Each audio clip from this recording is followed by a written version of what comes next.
الحمد للہ رب العالمین والصلاة والسلام علی اشرف الانبیاء والمرسلین وأہل بیتہ الطیبین الطاہرین المعصومین اما بعد فقد قال اللہ تبارک وتعالی فی کتابہ المبین وہو اصدق القائلین اعوذ باللہ من الشیطان الرجیم بسم اللہ الرحمن الرحیم یا ایھا الذین آمنوا اتقوا اللہ حق تقاتہ ولا تموتن الا وانتم مسلمون واعتصموا بحبل اللہ جميعا ولا تفرقوا۔ صلوات پڑھیں محمد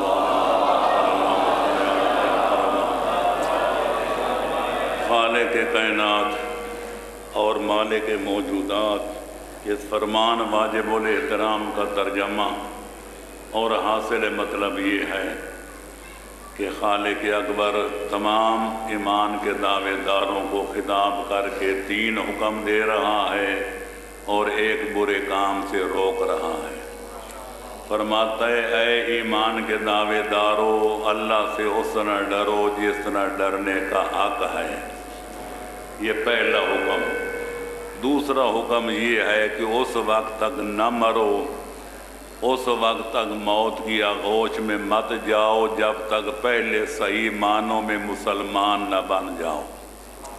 اور تیسرا حکم یہ ہے کہ اللہ کے دین والی رسی کو مضبوطی سے تھام لو، اور جس چیز سے روکا ہے وہ یہ ہے کہ اپنی صفوں میں انتشار پیدا نہ کرو، خلفشار پیدا نہ کرو، آپس میں تفرقہ بازی نہ کرو، فرقہ سازی نہ کرو۔ صلوات پڑھیں محمد و آل محمد، اللہم صلی علی محمد و آل محمد وعجل فرجہ۔ کل جو حضرات تشریف فرما تھے ان کو یاد ہوگا کہ میں نے تمہیدی بیانات کے علاوہ کل اس آیہ مبارکہ کے پہلے حکم کے بارے میں بقدر ضرورت وضاحت کر دی تھی کہ اللہ سے ڈرنے کا مطلب ہے اللہ کی حکم عدولی سے ڈرنا، اللہ کی نافرمانی سے ڈرنا اور اللہ کی عصیاں کاری سے ڈرنا، ورنہ اللہ کی ذات ڈرنے کے قابل نہیں ہے، وہ محبت کے قابل ہے، وہ تقرب کا حاصل کرنے کے قائل ہے اور وہ قرب معنوی حاصل کرنے کے ستائش ہے۔ لہذا اس کو چھوڑ کر اب سلسلہ کلام کو آگے بڑھاتے ہوئے خالق اکبر نے جو حکم دیا کہ اس وقت تک نہ مرو جب تک پہلے صحیح معنوں میں سچے سچے مسلمان نہ بن جاؤ، تو کل وضاحت کی تھی کہ ایک اسلام اور ایمان کے عمومی معنی ہیں اور دوسرے ان کے خصوصی معنی ہیں۔ تو یہاں ایمان کے عمومی معنی مراد ہیں کہ جو اپنی زبان سے مومن کہنے کا دعویٰ کرتا ہے، خالق ان کو حکم دے رہا ہے کہ صحیح معنوں میں مسلمان بنو۔ اسلام کا معنی بالاخص ہے، جس کی دعا نبی مانگتے ہوئے نظر آتے ہیں، وسیع مانگتے ہوئے نظر آتے ہیں، ولی بھی اللہ کی بارگاہ میں التجا کرتے ہوئے نظر آتے ہیں۔ تو بہرحال اب دیکھنا یہ ہے کہ حقیقی مسلمان بن کر مرنے جینے کا طریقہ کیا ہے۔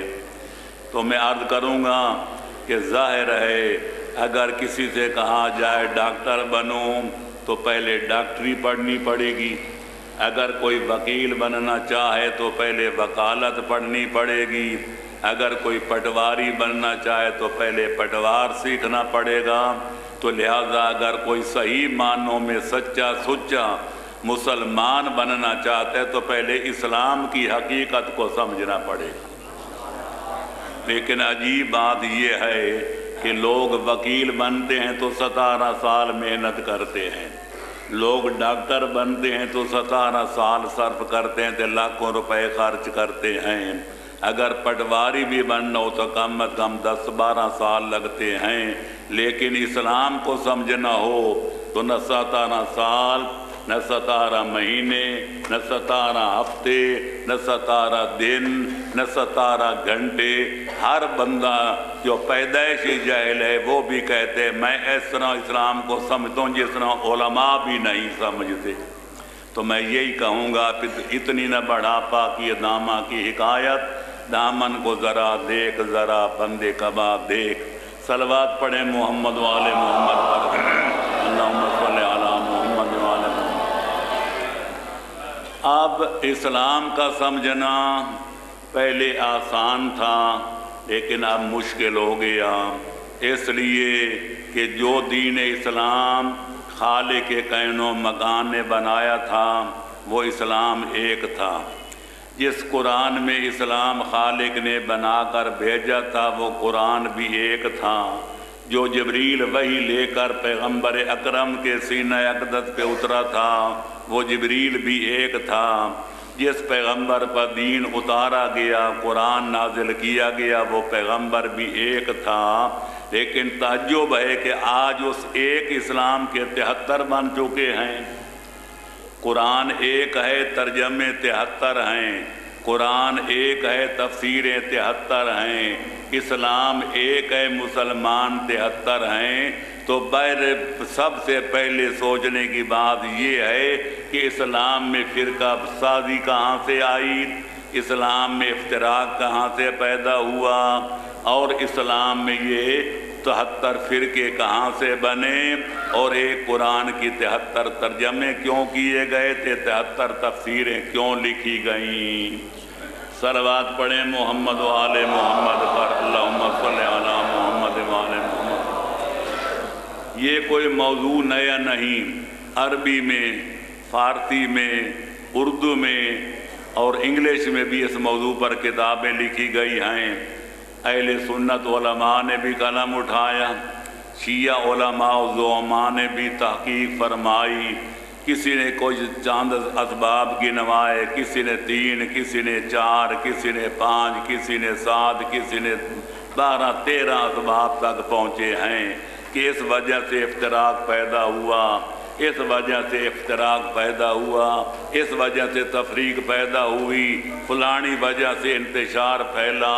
لیکن میں نے جہاں تک تحقیق کی ہے اور اپنی بعض کتابوں میں اس کی وضاحت بھی کی ہے، یہ بھرتی کرنے کے لیے جس قدر چاہیں کوئی اسباب گنوائیں، لیکن میری نگاہ میں میری ناقص تحقیق کے مطابق انتشار امت، اختلاف امت کا سبب صرف ایک ہے، اور وہ یہ ہے کہ پیغمبر اسلام اپنے بعد دین اسلام لینے کے لیے دروازہ دکھا کے گئے تھے، امت نے وہ دروازہ بھلا دیا۔ اور اگر آپ اجازت دیں تو میں یہ کہوں گا وہ دروازہ صرف بھلا نہیں دیا بلکہ دروازہ جلا دیا۔ اور جس ہستی کا دین کی خاطر، دین لینے کے لیے، ایمان سیکھنے کے لیے، قرآن سمجھنے کے لیے جس ہستی کا دامن پیغمبر اپنی امت کے ہاتھوں میں تھما کے گئے تھے، اس ذات مقدس کو لوگوں نے گھر میں بٹھا دیا اور غلامی دعوے داروں کو مسند رسول پہ چڑھا دیا، اس کا خمیازہ بھگت رہے ہیں۔ صلوات پڑھو محمد و آل محمد پر۔ یہی وجہ ہے کہ پیغمبر اکرم نے، جیسا کہ سوائق مورکہ وغیرہ میں موجود ہے، پیغمبر اکرم نے انتباہ فرمایا تھا، اپنی امت کو تنبیہ فرمائی تھی، یا دوسرے لفظوں میں یوں کہوں کہ خواب غفلت سے جگانے کے لیے یہ ندا بلند کی تھی، اہل و بیتی امان لامتی من الاختلاف۔ اے میرے کلمہ پڑھنے والو، مجھے خاتم الانبیاء سمجھنے والو، میری امت ہونے پہ فخر و ناز کرنے والو، اگر اختلاف سے بچنا چاہتے ہو، اگر افتراق سے دامن بچانا چاہتے ہو تو میرے اہل بیت کا دامن نہ چھوڑنا۔ میری اہل بیت یہ واحد سبب ہے اختلاف سے بچنے کا۔ پھر یہاں تک فرمایا کہ جب کوئی قوم، کوئی قبیلہ، کوئی گروہ میرے اہل بیت کی مخالفت کرے گا، ان کے خلاف چلے گا تو وہ ابلیس کا گروہ بن کے رہ جائے گا، اس کو شیطانی گروہ بننے سے کائنات کی کوئی طاقت بچا نہیں سکے گی۔ صلوات پڑھو محمد و آل محمد پر۔ لہذا خدا نے آج تک اس قوم کی حالت نہیں بدلی، نہ ہو جس کو خیال آپ اپنی حالت کے بدلنے کا۔ اگر دنیا پیغمبر اکرم کے وفات کے بعد آل محمد کا دامن نہ چھوڑتی، ان کی زعامت کو قبول کر لیتی، ان کی امامت کا اقرار کر لیتی، آج اسلام بھی ایک ہوتا، مسلمان بھی ایک ہوتے، ہمارے قرآن مجید کا ترجمہ بھی ایک ہوتا اور تفسیر بھی ایک ہوتی۔ لیکن افسوس سے کہنا پڑتا ہے کہ خود کردہ را علاج نیست۔ اگر آدمی خود زہر کھا لے، اپنے ہاتھوں سے خودکشی کرے تو اس کا کوئی علاج نہیں ہے۔ صلوات پڑھیں محمد و آل محمد پر، اللہم صلی علی محمد و آل محمد۔ ورنہ پیغمبر اکرم نے سمجھانے میں کوئی کمی نہیں کی۔ کہیں یہ فرمایا کہ اہل بیتی امان لامتی من الاختلاف، اور کہیں یہ حدیث سفینہ ارشاد فرمائی کہ مثل اہل بیتی کمثل سفینۃ نوح من رکبہا نجا فمن تخلف عنہا ضل فغرق وہوا۔ او میرا کلمہ پڑھنے والو، مجھے ما ینطق عن الہوا کا مصداق سمجھنے والو، مجھے اقلیم ختم رسالت کا تاجدار ماننے والو، میں دیکھ رہا ہوں حضرت نوح کے دور میں بھی ایک فلڈ آیا تھا اور میرے بعد بھی ایک سیلاب آئے گا۔ فرق اتنا ہے وہ پانی کا فلڈ تھا، وہ پانی کا سیلاب تھا، اور میرے بعد جو سیلاب آئے گا وہ کفر و الحاد اور منافقت کا سیلاب ہوگا۔ حضرت نوح کے دور میں قرآن گواہ ہے، صرف وہ بندے بچے تھے غرق ہونے سے جو حضرت نوح کی بنائی ہوئی کشتی پہ سوار ہو گئے تھے۔ تو فرمایا میرے باپ جو کفر و الحاد کا فلڈ آنے والا ہے، اس سے بھی صرف وہ لوگ بچیں گے جو میرے آل محمد کی کشتی نجات پہ سوار ہو جائیں گے۔ اور پیغمبر کیا فرما سکتے تھے؟ لہذا واضح کر دیا کہ میرے بعد جب کفر و الحاد کا فلڈ آئے گا، تم کنارے پہنچو گے تو کئی کشتیاں تمہیں نظر آئیں گی۔ کسی پر بنی امیہ کا بورڈ لگا ہوا ہوگا، کسی پر بنی عباس کا بورڈ آویزاں ہوگا، کسی پر سلجوکیوں کا ہوگا، کسی پر کسی کا ہوگا، تو بورڈ پڑھتے جانا اور آگے گزرتے جانا۔ جس کشتی پر آل محمد کا بورڈ لگا ہوا ہو، آنکھیں بند کر کے اس کشتی پہ سوار ہو جانا۔ میں مصطفیٰ تمہیں یقین دلاتا ہوں، جو اس پہ سوار ہو جائے گا وہ یقیناً پار ہو جائے گا، جو منہ موڑے گا وہ دنیا میں غرق ہو جائے گا اور آخرت میں جہنم میں گر کے تباہ ہو جائے گا۔ لہذا اس سے بہتر اور کس انداز میں پیغمبر اکرم اپنی امت کی رہنمائی کر سکتے تھے؟ لیکن کیا کیا جائے، جنہیں ہو ڈوبنا وہ ڈوب جاتے ہیں سفینوں میں۔ صلوات پڑھیں محمد و آل محمد پر۔ کبھی یوں فرمایا اور کبھی یوں ہدایت فرمائی، انی تارکن فیکم الثقلین کتاب اللہ و عطرتی اہل بیتی۔ میں دنیا سے جا رہا ہوں لیکن تمہیں بغیر ولی وارث کے چھوڑ کے نہیں جا رہا، تمہاری ہدایت کے لیے، تمہیں سیدھے راستے پہ چلانے کے لیے، تمہیں ہر قسم کی کجی اور گمراہی سے بچانے کے لیے، تمہیں جاگیر جنت کا پٹا دلانے کے لیے، تمہیں جہنم کے گرم شعلوں سے بچانے کے لیے میں دو چیزیں چھوڑ کے جا رہا ہوں۔ ایک کا نام قرآن ہے اور دوسری چیز کا نام میری اطرت اہل بیت ہے۔ جب تک تمہارے ایک ہاتھ میں دامن قرآن رہے گا اور دوسرے ہاتھ میں دامن آل محمد رہے گا، کائنات بدل جائے گی لیکن تم کبھی گمراہ نہیں ہو سکو گے۔ تو میرے دوستو عزیزو، اور اگر کوئی سنی بھائی بیٹھے تو میں ان کو بھی خطاب کر کے کہوں گا کہ ہر ملک چھوٹا ہو یا بڑا، اس کے باقی رکھنے کے لیے، ملک کا نظم و نسب چلانے کے لیے دو چیزیں اشد ضروری ہوتی ہیں، ایک نصاب تعلیم، دوسرا پڑھانے والے، ایک قانون، دوسرا قانون کے نافذ کرنے والے، ہے کہ نہیں؟ اگر نصاب تعلیم نہیں تو جہالت چھا جائے گی اور کبھی جاہل قوم ترقی نہیں کر سکتی، دنیا کے ترقی پذیر ملکوں کے ساتھ شانہ بشانہ مل کر چل نہیں سکتی، اس لیے نصاب تعلیم ضروری ہے، اور نصاب جتنا جامع کیوں نہ ہو جب تک کوئی پڑھانے والا نہ ہو نصاب خود بخود نہیں پڑھا جا سکتا۔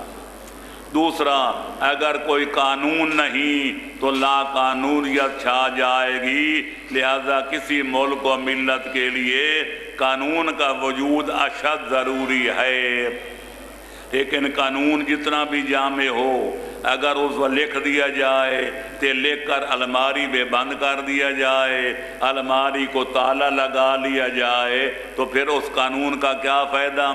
قانون تب مفید ہوتا ہے کہ جب قانون کے جاننے والے بھی ہوں اور نافذ کرنے والے بھی۔ تو پیغمبر اسلام نے حدیث ثقلین کے اندر دونوں چیزوں کی نشاندہی فرما دی۔ فرماؤ میرا کلمہ پڑھنے والو، اگر تم نصاب تعلیم دیکھنا چاہتے ہو تو میں قرآن کی شکل میں چھوڑ کے جا رہا ہوں، جب تک قرآن موجود ہے تمہیں کسی اور نصاب تعلیم کی ضرورت نہیں، اور جہاں تک پڑھانے والوں کا تعلق ہے علی ولی سے لے کر مہدی تک 12 موجود ہیں، ان کی موجودگی میں قرآن سمجھنے کے لیے تمہیں اور کسی دروازے پر جانے کی ضرورت نہیں۔ یا علی، میرا قانون اسلام اگر دیکھنا چاہتے ہو تو وہ قرآن کی شکل میں موجود ہے، کائنات کا کوئی ایسا مسئلہ نہیں، کوئی ایسا جرم نہیں، کوئی ایسی نیکی نہیں جس کی جزا و سزا کا تذکرہ قرآن میں نہ ہو، لہذا یہ قانون مکمل قانون اسلام ہے، اور قانون کو سمجھنا ہو یا نافذ کرنا ہو تو علی سے لے کر مہدی تک 12 نافذ کرنے والے اور قانون کے جاننے والے موجود ہیں۔ جب تک قرآن موجود ہے تمہیں کسی اور قانون کی کوئی ضرورت نہیں، اور جب تک علی اور اولاد علی میں سے 12 اماموں میں سے 12 پیغمبر کے قائم مقاموں میں سے ایک ہستی بھی دنیا میں موجود ہے، قرآن کو سمجھنے کے لیے نافذ کرنے کے لیے کسی اور کے دروازے پر جا کر دستہ دینے کی تمہیں کوئی ضرورت نہیں۔ اللہ اکبر، یا رسول اللہ، یا علی۔ لیکن میں عرض کروں، خیال کا تیرے احباب چاہیے ہر دم انیس ٹھیس نہ لگ جائے آبگینوں کو۔ دنیا نے آل محمد کا دامن چھوڑ کر کن کا دامن پکڑا، اس موضوع پر خاموشی بہتر ہے۔ اتنا عرض کروں گا، ہر جگہ اختلاف ہے، قرآن کے معنوں میں اختلاف، حلال و حرام کے مسئلوں میں اختلاف، حدیثوں میں اختلاف، ارکان نماز میں اختلاف، ارکان و مناسک کے حج میں اختلاف، وضو کرنے میں اختلاف، نماز پڑھنے میں اختلاف، اختلاف، لیکن آؤ آل محمد کے دروازے پر تعداد میں کہیں 5 نظر آتے ہیں، کہیں 12 نظر آتے ہیں، کہیں 14 نظر آتے ہیں، لیکن دنیا مان گئی جو پہلا کہتے ہیں وہی 5واں کہتے ہیں، جو 5واں کہتے ہیں وہی 12واں کہتے ہیں، جو 12واں کہتے ہیں وہی 14واں کہتا ہے۔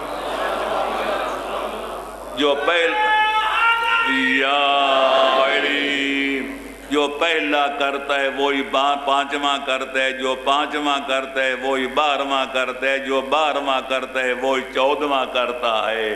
تعداد کو دیکھا جائے تو کہیں 5، کہیں 12 اور کہیں 14 نظر آتی ہے، لیکن قول و فعل کی یکرنگی کو دیکھا جائے، ہم آہنگی کو دیکھا جائے، شکل و صورت کو دیکھا جائے، سیرت و کردار کو دیکھا جائے، روش و رفتار کو دیکھا جائے، تو پھر ماننا پڑتا ہے اولنا محمد و آخرنا محمد و اوسطنا محمد بل کلنا محمد۔ ہمارا پہلا بھی محمد، ہمارا آخری بھی محمد، ہمارا درمیانہ بھی محمد، ہم سب کے سب محمد ہیں، کوئی ایک بھی بیگانہ نہیں ہے۔ صلوات پڑھیں محمد و آل محمد پر، اللہم صلی اللہ۔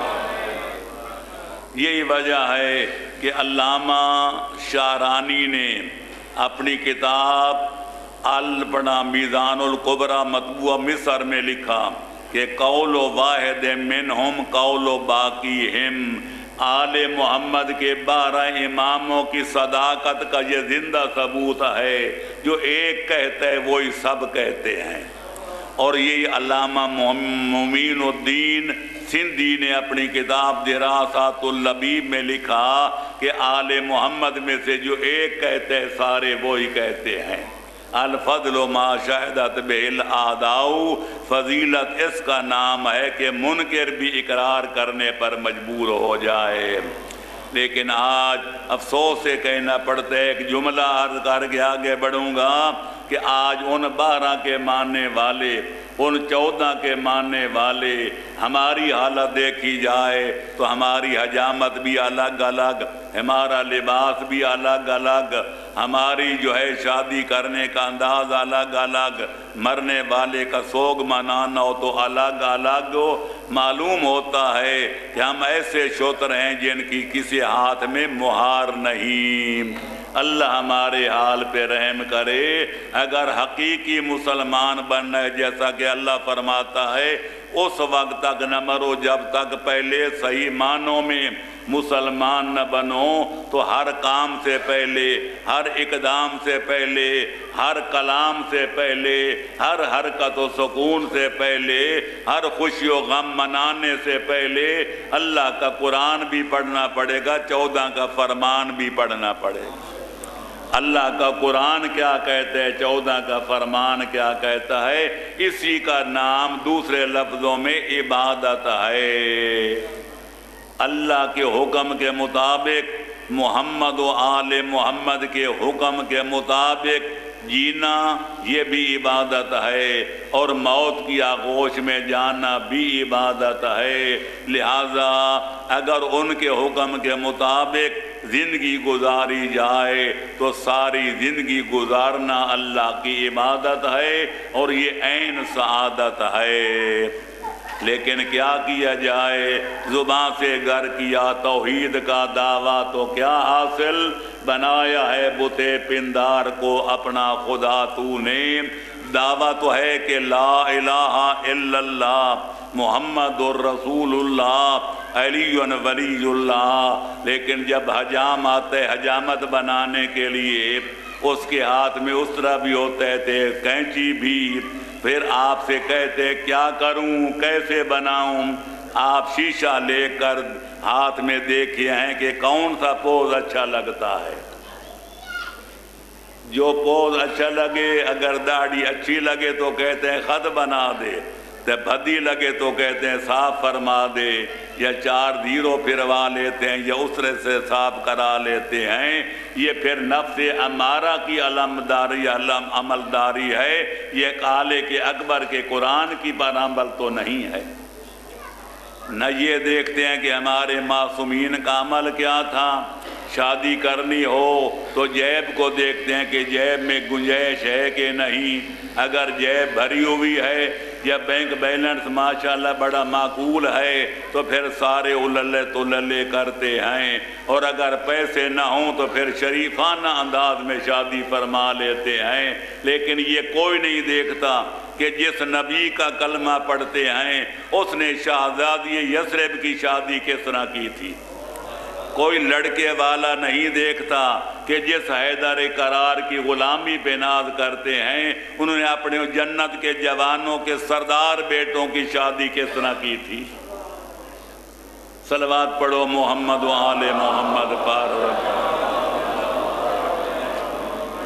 لہذا یہ ایک جملہ معترضہ تھا جو بطور شکوہ میں نے عرض کر دیا. آگے بڑھتا ہوں. اب دیکھنا یہ ہے کہ مسلمان بن کے مرنا جینا ہے تو پہلے اسلام کو سمجھنا پڑے گا، اور اسلام کی حقیقت کو سمجھنا ہے تو جس گھر سے اسلام نکلا تھا اس گھر کے افراد کی خدمت میں حاضر ہونا پڑے گا. پیغمبر اکرم اپنے بعد فرما کے گئے تھے انا مدینۃ العلم وعلی بابھا، میں علم کا شہر ہوں پر دروازے کا نام علی ولی ہے. من اراد العلم فلیات من الباب، جو علم حاصل کرنا چاہتا ہے علوم نبویہ سے اپنے دامن مراد کو بھرنا چاہتا ہے اس پر لازم ہے علی ولی والے دروازے پہ حاضر ہو. علی مل گئے تو نبی مل جائیں گے، نبی مل گئے تو خالق جلی بھی مل جائے گا. اور اگر حیدر کرار کا دامن چھوٹ گیا تو نہ نبی تک پہنچ سکو گے نہ خالق جلی تک پہنچ پاؤ گے. گویا نتیجہ یہ نکلا علی مل گئے تو سب کچھ مل جائے گا، علی کا دامن چھوٹ گیا نہ گھر کے رہو گے نہ گھاٹ کے رہو گے. صلوات پڑھو محمد و آل محمد پر. اقبال نے بھی کہا تھا اور سچ کہا تھا بمصطفیٰ بے رساں خویش را کے دی ہماؤس، اگر بہو نہ رسیدی تمام بولا حبیث. اے مسلمان اگر اللہ تک پہنچنا چاہتا ہے تو پہلے مصطفیٰ تک اپنے آپ کو پہنچا. اگر نبی مل گئے تو خالق مل جائے گا، لیکن اگر نبی تک نہ پہنچے براہ راست خدا تک پہنچنے کی کوشش کی تو پھر ابو جہل اور ابو لہب بن کر رہ جائے گا. میں کہتا ہوں اقبال نے بالکل بجا کہا ہے، اگر اللہ تک براہ راست ہم پہنچ سکتے تو اللہ نبی کیوں بھیجتا؟ اگر نبی تک براہ راست پہنچ سکتے تو خالق نبیوں کے وسیع کیوں مقرر کرتا؟ لہذا سلسلہ بسلسلہ پہلے وسیع تک پہنچیں گے تو پھر نبی تک پہنچیں گے، نبی تک پہنچیں گے تو خالق اکبر تک پہنچیں گے. لیکن اقبال یہ بتانا بھول گیا کہ نبی تک پہنچنا ہو تو کس دروازے سے حاضری دینا پڑے گی. پیغمبر اکرم نے واضح کر دیا کہ مجھ تک پہنچنے کے دروازے تو لوگوں نے بہت بنا رکھے ہیں، لیکن اللہ کے حکم کے مطابق جو دروازہ میں بنا کے جا رہا ہوں وہ حیدر کرار والا دروازہ ہے. اگر علی تک پہنچ گئے تو مجھ تک بھی پہنچ جاؤ گے، اور جب مجھ تک پہنچ جاؤ گے تو خالق اکبر تک بھی پہنچ جاؤ گے. لہذا نتیجہ واضح ہے، مفہوم مخالف یہ نکلا علی کا دامن چھوٹ گیا تو نبی تک نہیں پہنچ پاؤ گے، اور نبی تک نہ پہنچ سکے تو خالق اکبر تک کیسے پہنچو گے. صلوات پڑھو محمد و آل محمد پر. اللہم صلی علی محمد و آل. لہذا آؤ میرے دوستو، میرے سنی شیعہ بھائیو، تمام کلمہ گویان اسلام سے میں گزارش کروں گا اگر حقیقی اسلام کو سمجھنا ہے تو نبی کے بعد آؤ اس دروازے پر جو نبی دکھا کے گئے تھے، ان ہستیوں کا دامن پکڑو جن کا دامن نبی امت کے ہاتھوں میں پکڑوا کے گئے تھے، اور وہ علی اور اولاد علی ہیں، کوئی اور نہیں ہے۔ اگر ان کے دروازے پہ حاضر ہوگے تو اسلام بھی سمجھ میں آ جائے گا، قرآن بھی سمجھ میں آ جائے گا، حلال و حرام بھی سمجھ میں آ جائے گا، پورا دین اسلام اور حقیقت ایمان بھی سمجھ میں آ جائے گی۔ اس کے سوا کوئی اور دروازہ نہیں ہے۔ صلوات پڑھو محمد و آل محمد پر، کیونکہ یہ تاریخ اسلام گواہ ہے، پورا عالم اسلام گواہ ہے، 1400 سال کی تاریخ اور مفسرین کا بیان گواہ ہے کہ جب پیغمبر اکرم نے اعلان رسالت کیا تھا تو سینکڑوں آدمیوں کو دعوت ذوالعشیرہ میں بلایا گیا تھا، جس میں بڑے بڑے بزرگ بھی تھے، خرد بھی تھے، لیکن حیدر کرار کے بارے میں مورخین نے ایک جملہ لکھا ہے کہ ان لوگوں میں جن کو دعوت ذوالعشیرہ میں بلایا گیا اور جن کے سامنے پیغمبر اکرم نے اعلان نبوت کیا، وہ سب سے اگر کوئی عمر میں چھوٹا تھا اور عمل میں سب سے بڑا تھا تو اس کا نام حیدر کرار تھا۔ اگر اگر ان کے قد و کاٹ پہ نظر ڈالی جاتی، ان کی ظاہری عمر کو دیکھا جاتا تو سب حاضرین سے چھوٹے نظر آتے تھے، اور ان کے کردار، ان کی روش و رفتار، ان کے عقل خدا داد اور علم خدا داد پہ نظر ڈالی جاتی تو سب حاضرین سے بڑے نظر آتے تھے۔ پیغمبر اعلان کرتے ہیں، میرے موضوع سے خارج ہے میں تفصیلات میں جاؤں، پر مورخین نے بالاتفاق لکھا ہے کہ جب پیغمبر اکرم نے اعلان فرمایا کہ جئتکم بشریعت سہلۃ سمحا، میں ایسی شریعت لایا ہوں جو ساری شریعتوں سے زیادہ وسیع بھی ہے اور آسان بھی ہے، تم میں کوئی ایسا ہے جو میرا ہاتھ بٹائے، میرے ساتھ تعاون کرنے کا وعدہ کرے؟ آج جو میری تائید کرے گا، میں وعدہ کرتا ہوں میرے بعد میری مسند کا وارث وہی ہوگا، میرے بعد میرا قائم مقام وہی ہوگا، میرے بعد کائنات کا ہادی و امام وہی ہوگا۔ پیغمبر اعلان کر رہے ہیں، دنیا پر خاموشی چھائی ہوئی ہے، لیکن ایک حیدر کرار ہیں، عمر کو دیکھو سب سے چھوٹے اور عظمت کو دیکھو تو سب سے زیادہ بزرگ، سینہ تان کے کہتے ہیں آپ دوسروں کو کیوں زحمت دیتے ہیں، میں علی جو موجود ہوں۔ پیغمبر اسلام نے اسی وقت فرما دیا تھا، لوگوں سن لو، یہ میرا بھائی بھی ہے، میرا وصی بھی ہے، میرا وزیر بھی ہے، اور میرے بعد میرا قائم مقام بھی ہے۔ آپ کہیں گے پہلے دن اگر یہ اعلان کر دیا تھا تو غدیر خم میں کیا اعلان کیا پھر؟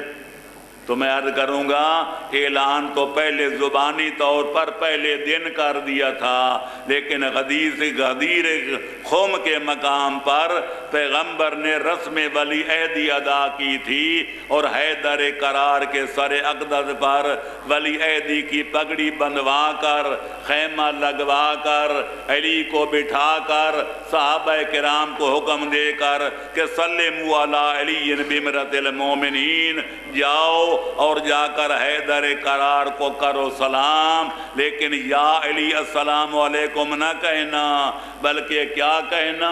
السلام علیکہ یا امیر المؤمنین، یا علی۔ تو لہذا اعلان امامت و زعامت و خلافت پہلے دن کر دیا تھا، آخری ایام رسم ولی عہدی ادا کی تھی، ولی عہدی والی پگ بندھوائی تھی، اور ان کو خیمے بھی بٹھا کر لوگوں سے اقرار کرایا تھا اور ان سے اظہار کرایا تھا اور ان سے مولا علی کو سلام کرایا تھا۔ تاکہ ولی عہدی کی رسم مکمل ہو جائے، کوئی چوں چرا نہ کر سکے، کوئی کہہ نہ سکے میں نے اعلان سنا نہیں تھا، یا یہ نہ کہہ سکے میں نے ولی عہدی کی پگڑی باندھتے ہوئے نبی کو دیکھا نہیں تھا۔ لہذا حجت تمام ہو گئی، مانو نہ مانو جانے جہاں اختیار ہے، ہم نیک و بد حضور کو سمجھائے جائیں گے۔ صلوات پڑھو محمد و آل محمد پر۔ تو لہذا جب علی ولی نے عہد کر لیا میں آپ کی خدمت کے لیے، اسلام پھیلانے کے لیے، کفر مٹانے کے لیے حاضر ہوں، تو پھر مورخین کا بیان پڑھو۔ پیغمبر اکرم 13 سال مکے میں رہے، حیدر قرار، جتنا آدمی کا سایہ آدمی سے جدا نہیں ہوتا، کبھی شب و روز میں علی نبی سے الگ نہیں ہوئے۔ 13 سال یوں گزر گئے، اور جب ہجرت کا وقت آیا تو خطرے کا مقام تھا۔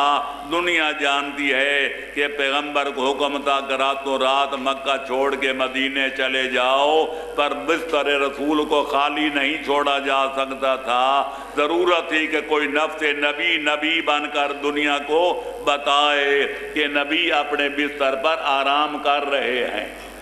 تو حیدر قرار نے جان نثاری کا ثبوت دے کر یہ آیت خالق نے اتاری کہ وَمِنَ النَّاسِ مَن يَشْرِي نَفْسَهُ ابْتِغَاءَ مَرْضَاتِ اللَّهِ وَاللَّهُ رَءُوفٌ بِالْعِبَادِ۔ مدینے پہنچے، ہجرت کے بعد جتنی جنگیں لڑی گئیں، جتنی جنگیں اسلام کے خلاف کافروں نے چھیڑی، میں دنیا کو چیلنج کر سکتا ہوں کہ دنیا ساری مل کر مجھے ایک جنگ کا نام بتائے جو حیدر قرار نے فتح نہیں کی۔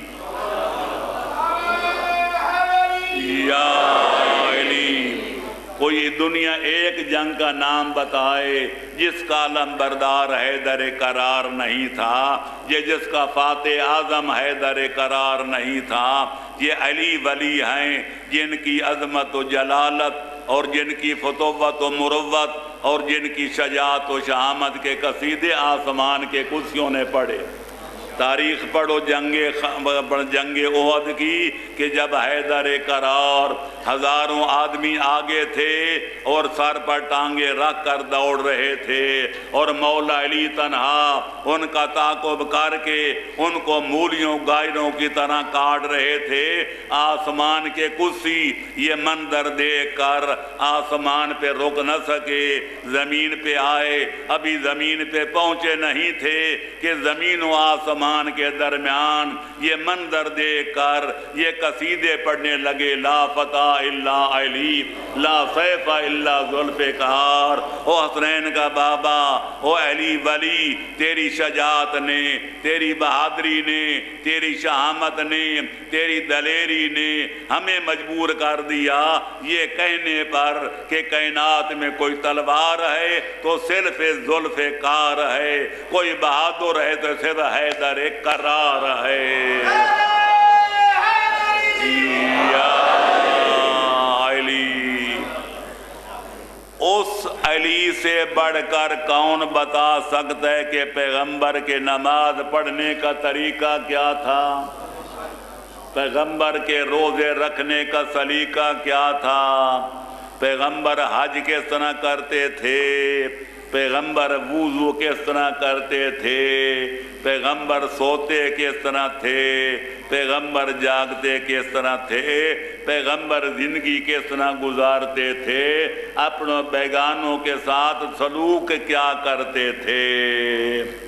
مجھے کوئی مائی کا لال بتائے جو علی ولی سے بڑھ کر پیغمبر اکرم کی سیرت اور ان کے کردار اور ان کی روش و رفتار سے آگاہ ہو۔ پھر مولا علی نے 23 برس نبی کو ہر کام کرتے دیکھا، ہر کلام کرتے سنا، اور پھر ان کی شادی کے بعد جب شہزادے پیدا ہوئے تو پیغمبر نماز پڑھ رہے ہیں، شہزادے ان کے کاندھوں پہ سوار ہیں۔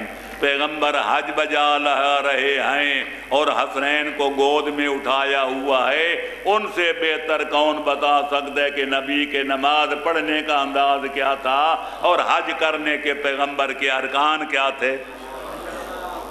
اہل البیت ادری بما فی البیت، گھر والے بہتر جانتے ہیں کہ گھر میں کیا ہے، دوسروں کو کیا پتا کہ گھر کے اندر کیا ہے۔ کوئی عالم ہو یا کوئی فاضل، وہ گھر کا بچہ بھی وہ بتائے گا جو گھر بڑے بڑے جو غادری، بڑے بڑے علماء، بڑے بڑے فضلاء وکلاء بھی نہیں بتا سکتے، کیونکہ گھر کا معاملہ گھر والے بہتر جانتے ہیں۔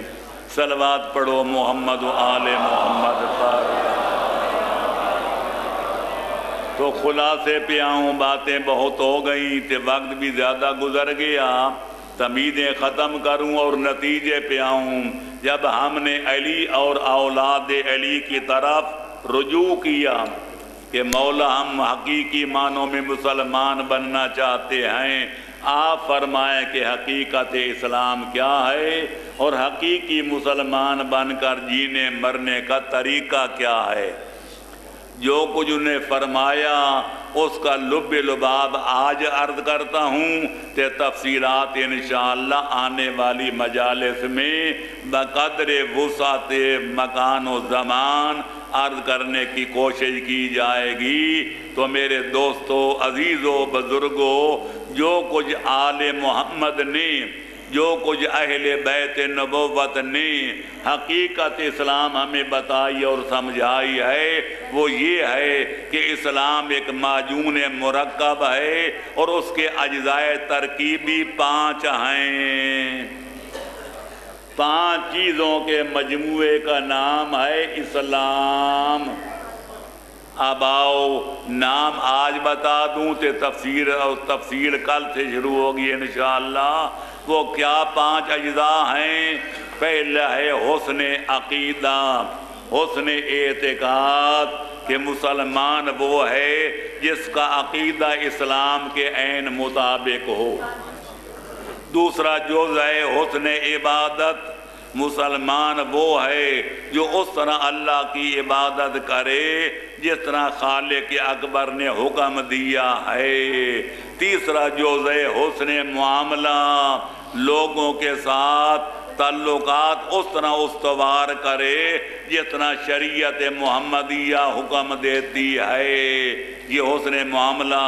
چوتھا جز ہے حسن خلق، کہ اپنے اندر اخلاق اس طرح رکھے، اس طرح اخلاق جمیلہ پیدا کرے جس طرح محمد و آل محمد نے اخلاق جمیلہ کا مظاہرہ کر کے دنیا کو سبق دیا ہے۔ اور 5واں جز ہے حسن معیشت، حلال کی روٹی کمائے، حلال کا لقمہ کھائے اور بیوی بچوں کو اور مہمانوں کی خدمت بھی کرے تو حلال کے مال سے کرے۔ ان 5 اجزاء کے مجموعے کا نام ہے اسلام۔ جاگ رہے ہو؟ اب رہے گی یہ بات کہ اسلام عقیدے کیا بتاتا ہے، اسلام عبادت کا سبق کیا پڑھاتا ہے، اسلام انسانوں کے ساتھ، دوستوں دشمنوں کے ساتھ کس طرح برتاؤ کو حکم دیتا ہے، اخلاق عالیہ کس طرح اپنے اندر پیدا کرنے کی فرمائش کرتا ہے اور کس طرح لقمہ حلال کما کر کھانے کھلانے کا سبق دیتا ہے۔ یہ 5 اجزاء جب مکمل ہو جائیں گے تو انشاءاللہ العزیز اسلام کی تصویر مکمل ہو جائے گی، اسلام کی تعبیر کامل ہو جائے گی اور ہمارے لیے صحیح معنوں میں مسلمان بن کر جینا مرنا بالکل آسان ہو جائے گا۔ کوئی نہیں کہہ سکے گا کہ مجھے پتہ نہیں کہ اسلام کیا ہے، کہ مسلمان بننے کا طریقہ کیا ہے۔ اللہ فرماتے ہیں قد تبین الرشد من الغی، نیکی الگ ہو چکی، بدی الگ ہو چکی، اسلام الگ ہو چکا، کفر الگ ہو چکا، ایمان الگ ہو چکا، بے ایمانی الگ ہو چکی۔ کوئی کافر نہیں کہہ سکتا مجھے اسلام کا پتہ نہیں، کوئی بے ایمان یہ نہیں کہہ سکتا مجھے ایمان کا علم نہیں، کوئی بدکار یہ نہیں کہہ سکتا مجھے نیکوکار بننے کا طریقہ کار معلوم نہیں۔ کوئی مانے یا نہ مانے، شریعت نے سب کچھ بیان کر دیا ہے اور کھول کر بیان کر دیا ہے۔ سمجھنے کے لیے یا قرآن پڑھنا پڑے گا یا 14 کا فرمان پڑھنا پڑے گا، اور اگر کوئی براہ راست قرآن نہیں پڑھ سکتا، 14 کا فرمان نہیں پڑھ سکتا، تو علماء اعلام کی طرف رجوع کرنا پڑے گا۔ فَاسْأَلُوا أَهْلَ الذِّكْرِ إِن كُنتُمْ لَا تَعْلَمُونَ۔ علم ایک دروازہ بند ہے اور دروازے کو تالا لگا ہوا ہے، تالے کی چابی کا نام ہے سوال۔ جب سوال کرو گے تالا کھل جائے گا، جب تالا کھل جائے گا تو دروازہ کھل جائے گا، جب دروازہ کھل جائے گا جو کچھ مکان کے اندر ہے وہ واضح ہو جائے گا۔